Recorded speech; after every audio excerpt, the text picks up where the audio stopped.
It's to 9. One of the big blockbuster documentary series made by BBC Television in the early 1970s was called The Ascent of Man. Its author and presenter was a small, slightly bemused man with a Polish accent by the name of Jacob Bronowski. Now, Bronowski was an academic. He taught in Hull in the 1930s. Now, a campaign's underway to have his connection with the city recognised. In the studio this morning, Tim Stephenson from the Hull and East Riding Humanist group. Tim, good morning. Thanks for coming in. Good morning, Andy. You've described Bronowski, I think, as a humanist hero. Why is that? Well, today is World Humanist Day, and the British Humanist Association are running a national campaign, a Humanist Heritage Project for Humanist Week 2010, which runs from the 21st to the 27th of June. And they invited local groups to submit articles about the humanists who had inspired them personally. And for us, the scientist and broadcaster Jacob Bronowski was the obvious choice because of his little-known association with Hull and the East Riding. As you said, Jacob Bronowski was best remembered for this great series, The Ascent of Man, which was a 13-part TV series about the history of science and technology, produced by the BBC in 1973. Unfortunately, Bronowski died in New York the year after the documentary was made, but even today it stands as possibly the greatest TV documentary ever made, in my opinion, and certainly inspired many humanists, including the American astronomer Carl Sagan, who went on to make the series Cosmos, which I watched as a child. He also inspired David Attenborough. And this tradition of promoting the public understanding of science continues today with people like Professor Brian Cox, who recently presented The Wonders of the Solar System, and is also a well-known humanist. So our group, the Hull and East Riding Humanist Group, feels that Jacob Bronowski deserves special recognition for his contribution to humanism and the public understanding of science. It sounds like he was quite a diminutive character, if you like, quite a sort of unsuspecting on the public stage. Yeah, I mean, he was only a short one. I think he was about 4'11", but nonetheless he was a towering figure in British intellectual life. The link with Hull and East Riding, he was born in Poland in 1908, so the centenary of his birth was a couple of years ago. His time in Hull was between 1934 and 1942, where he was teaching mathematics at what was then the University College Hull. And we've been fortunate enough to be in contact with Professor Lisa Jardine, who's Bronowski's daughter, and she's agreed to support our campaign. And Professor Jardine has recently completed a BBC 4 TV documentary herself about her father's work during the war. And she was able to provide me with the addresses that he lived at from his personal diaries that she was using in the production of the documentary. And so, for the first few years from 1934, Bronowski was lodging in Hull when he was about 26.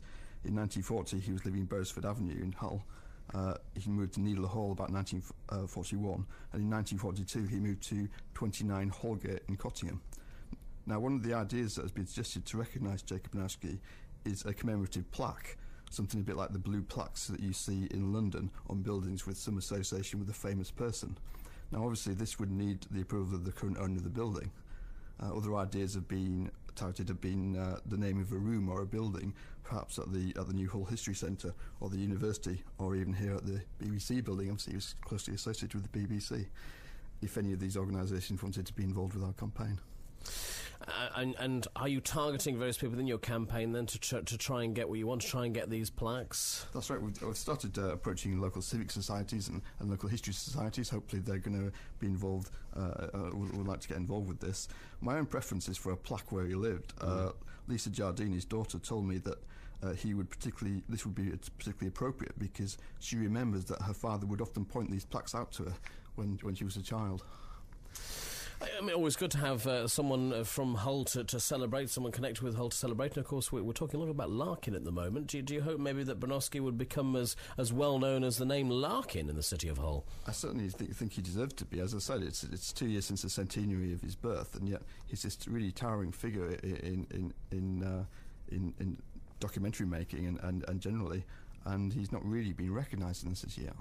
All right, Tim, interesting to talk to you. Thanks for coming in this morning. Thanks for your time. Tim Stephenson there from the Hull and East Riding Humanist Group. It's 8:42. Hi there. My life used to be simple. I'd get home from work and my wife used to have dinner on the table. Egg and chips Monday, liver and onions Tuesday, cottage pie on a Wednesday, steak pie Thursday. But by Friday, she discovered Phil White in the afternoon on BBC Radio Humberside.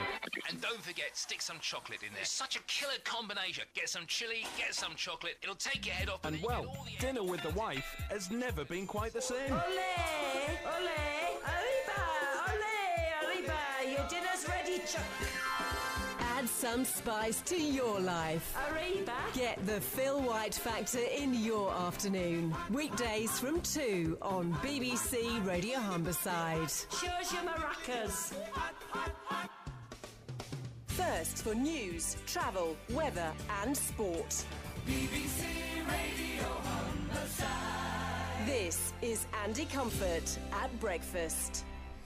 Now, we were mentioning a few moments ago about Jacob Bronowski, and I said the Hull and East Riding Humanist group were launching a campaign to try and get him recognised, his connection with the city of Hull. Now, if you want to find out a bit more or to help their campaign, they have a meeting this evening upstairs in the Old White Hart pub in Hull's Old Town at 7:30 this evening. So it's the upstairs meeting room above the Old White Hart pub just off Silver Street in Hull City Centre in the Old Town, 7:30 this evening. And if you want to find out more information about the group, if you go to the search engine Google and tap in the Humanists and East Riding, it will come up for you. Hull and East Riding Humanist Group meeting this evening, the Old White Hart pub, 7:30 in Hull's Old Town.